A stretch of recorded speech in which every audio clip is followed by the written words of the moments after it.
They call it a university. A temple of knowledge built in 1969 to honor a prime minister. But strip away the ivy, peel back the posters, and what do you find? A plot twist that no one saw coming. This is not just a story about books and degrees. This is a crime thriller. A story of how a dream of true education was hijacked, room by room, mind by mind. Get ready, we are about to strip the legend naked.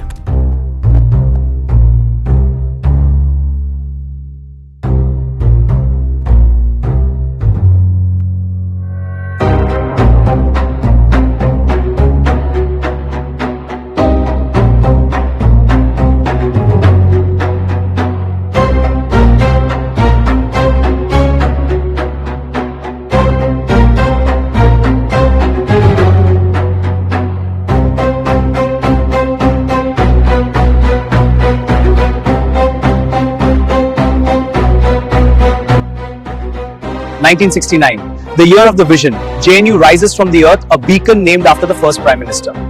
It was meant to be a paradise for thinkers, a cradle for the brilliant. But look closer. Can you see the cracks?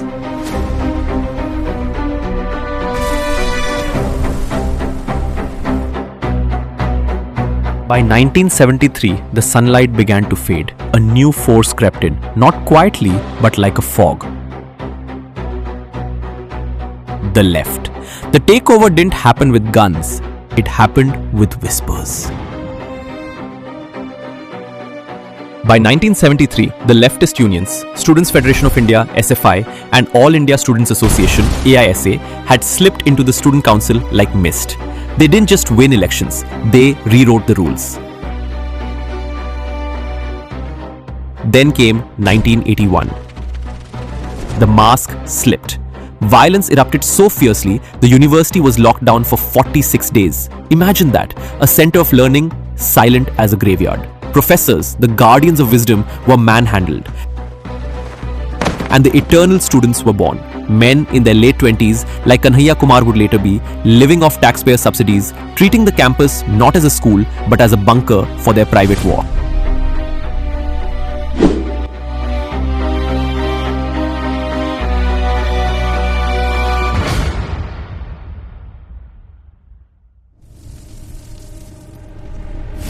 Fast forward to the new millennium. The rot had set in deep. The year 2000, a poetic night and Indo-Pak mushaira turns into a brawl. Why? Because Indian Army officers, guests of honor, objected to poems that insulted India. The response? The students attacked the soldiers. It was 29th April 2000, a night that was supposed to be draped in the velvet of culture. Why was this night different? It was supposed to be a bridge. The JNU administration and the student unions had organized a grand Indo-Pak mushaira, a poetry symposium. The official reason? Cultural exchange, a peace initiative on the sidelines of a SAARC writers' conference. The guest list was glittering. Famous Pakistani poets like Ahmad Faraz and Fahmida Riaz were invited to share the stage. The air was thick with the scent of jasmine and the highbrow whispers of the elite. Among the crowd sat two guests of honor. I will refrain from mentioning the names, both out of respect and for security reasons. Two men who had spent their lives bleeding for the borders. These weren't just guests, they were Kargil veterans. Men who had seen friends die on the icy peaks just months prior. They came expecting art. What they got was an ambush. Fahmida Riaz took the mic and recited her infamous poem, "Tum bhi bilkul hum jaise nikle," meaning, it turns out you are just like us. It was a satire, mocking India's nuclear pride, equating India's vibrant democracy with Pakistan's stifling dictatorship. She mocked the very strength of the nation these soldiers protected. And the students, they cheered. The applause for the insult echoed louder than the respect for the uniform. The colonel couldn't stay silent. He stood up, not with a weapon, but with a word. He protested. He asked for respect for the uniform, for the nation. They objected to the anti-Bharat ridicule being celebrated on Indian soil. He asked, "Is this what we fight for?"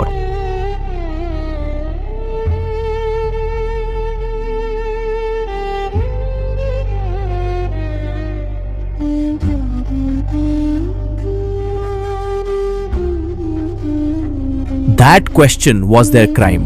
The peaceful students didn't debate, they swarmed. Witnesses described a scene of absolute betrayal. A mob of intellectuals surrounded the two officers. The men who guarded the borders were kicked, punched, and chased through the campus darkness. One of the officers was beaten so badly he had to be hospitalized. The attack wasn't plotted in a bunker, it was spontaneous, fueled by the left-dominated student union ecosystem of that era. The mastermind was the culture of the campus itself. Culture where the student union JNU had created a liberated zone. Where anti-nationalism was the highest form of intellect. The hooligans who threw the punches were merely the foot soldiers of an ideology that had already decided the soldier is the enemy and the enemy is a friend.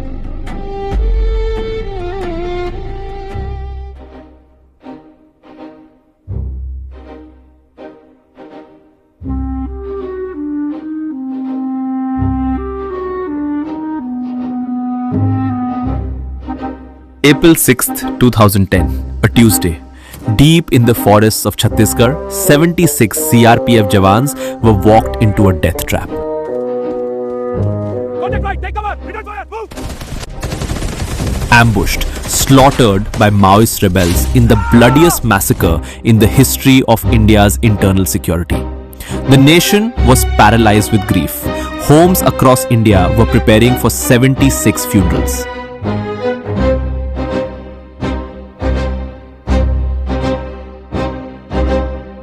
But at Jawaharlal Nehru University, the air didn't smell of mourning, it smelled of victory. While the families of the fallen were receiving coffins, a group of radical students and the Forum Against War on People organized a celebration. Not a protest, not a seminar, a celebration. They gathered at the heart of the campus. They sang, they danced, they passed out sweets. Can you imagine the coldness required to chew on a sweet while a soldier's blood is still wet on the forest floor? The slogans weren't about tribal rights or land. They were a war cry against the state. India Murdabad, Maoism Zindabad, meaning death to India, long live Maoism. They hailed the killers as martyrs and the Indian soldiers as oppressors. When a few brave students tried to object, they were drowned out by a wall of hate. This wasn't dissent. This was a psychological fracture. It was the moment the mask of intellectualism fell off, revealing a face that didn't just disagree with the government. It hungered for the defeat of the country itself. The 2010 celebration wasn't an isolated event.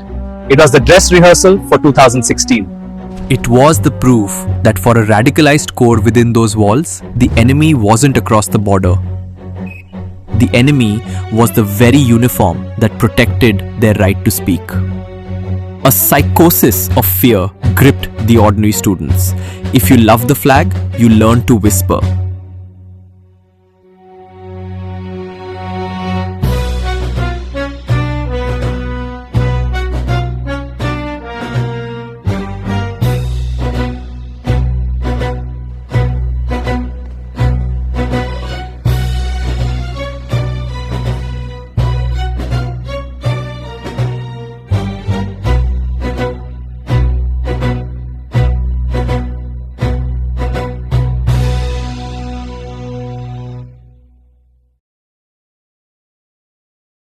But let us pull back the curtain. The students are merely the voices on the street. Who provides the script? Who shapes the very air they breathe?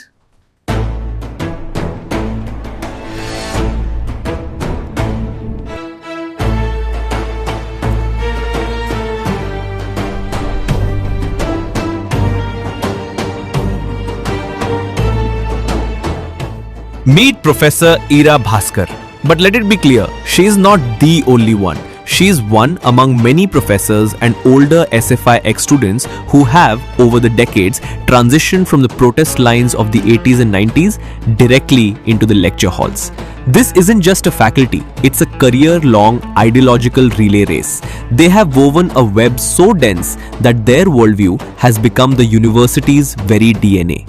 For decades, Professor Ira Bhaskar was a titan at JNU, shaping minds as a professor of cinema studies. Now, you might recognize the name. She is the mother of Swara Bhaskar, the actress who famously marched for Azadi and walked alongside those who claim Bharat's cultural identity is being reclaimed by force. While the daughter shouts on the streets, the mother has spent years writing the script in the classroom. Have you heard about the book by Ira Bhaskar? It looks like a study on Bollywood, but critics say it's actually a secret attack on Hindu pride, especially regarding the movie Padmavat. Let's break down the red flags. She twists history. Real invaders like Khilji wrecked temples and hurt people, but she calls Hindus hateful just for being mad about it. Basically, she's protecting the villains and blaming the victims. In Padmavat, Rajputs fought bravely to defend their home. She calls that extreme Hindu stuff. Since when is being brave a bad thing? Plus, she says Hindu fears of past attacks are all in our heads, but never questions the other side. That's a major double standard. She pushes the idea that India's real heart is only one specific culture from the last few centuries. She completely ignores thousands of years of Hindu temples and traditions. It makes you wonder, whose country is she actually talking about? She loves Sufi songs as unity tunes, but hides the fact that they often spread alongside kings who broke idols. They're just pretty lies. And the biggest red flag? If a movie shows Marathas or Sikhs winning, she labels it anti-Muslim hate. So, Hindus aren't allowed to win anymore? This isn't a fair study. It's a quiet attack on the Hindu story. They have zero issues with Mughal looters. To them, the Mughals are great rulers. But mention the caste system, Brahmanwad or Jatiwad, and their fake outrage becomes a full-time job. They will talk about Manusmriti without even knowing what it is. They can't bring themselves to accept Bharat Mata, dismissing it as just a Hindu symbol. Yet they worship Mao, Karl Marx, Lenin, Che Guevara and Stalin more than their own parents. For these intellectuals, touching the feet of an elder is a backward taboo. And standing for the national anthem, that's where they demand a choice. They'll ask you with a straight face, what does standing up have to do with patriotism? Love and respect, my dear fools, comes from within. But you brainwashed zombies don't understand. You don't understand because your heart has been hollowed out by foreign ideologies. Picture abhi bhi baki hai. The venomous snakes are still being unmasked. I'll be back soon with part 2. Jai Shri Ram.